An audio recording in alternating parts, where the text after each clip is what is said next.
to correspondent Ketevan Gorjestani. A 10-minute outing going into the upper stratosphere, and it's caught the whole world's attention.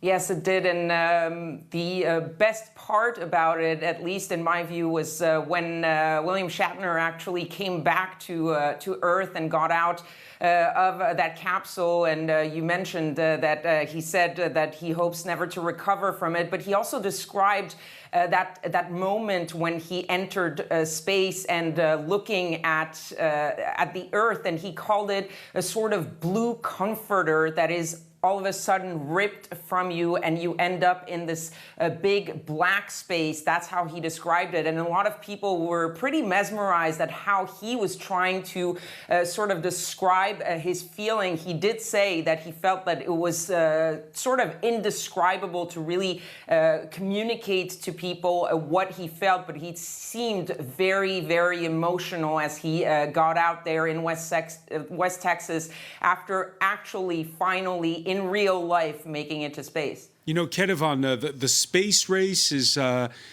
something the whole planet has watched for decades. And this moment today just shows you how much times have changed, because this is a private company owned by the richest entrepreneur on Earth. And there's this sort of blurring of the lines between science and entertainment. Yes, and it is a really, this year really marks for many people this sort of shift to that commercial space travel that people in that field have been talking about for a while. But really this year, if you look at the numbers, commercial airspace is now dominating really the field. This flight by Blue Origin was the 6th flight with civilians on board, launching civilians to space.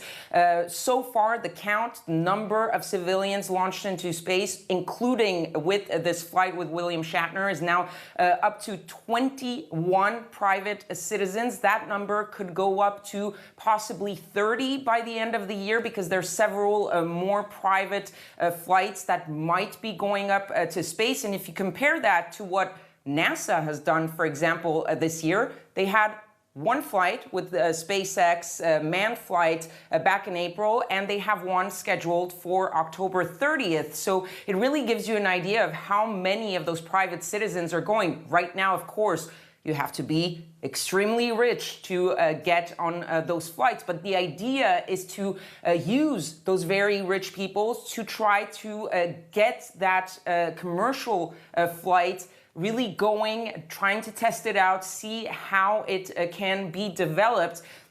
And there was one expert who was speaking on US media a little bit earlier today, and he said, this is not completely unheard of, and if people feel that it might be a little bit bad form to see all these billionaires launching out into space, it's also because it is financially more viable now with those reusable shuttles that we're seeing, and that this is really the beginning, a shift this year in that commercial space.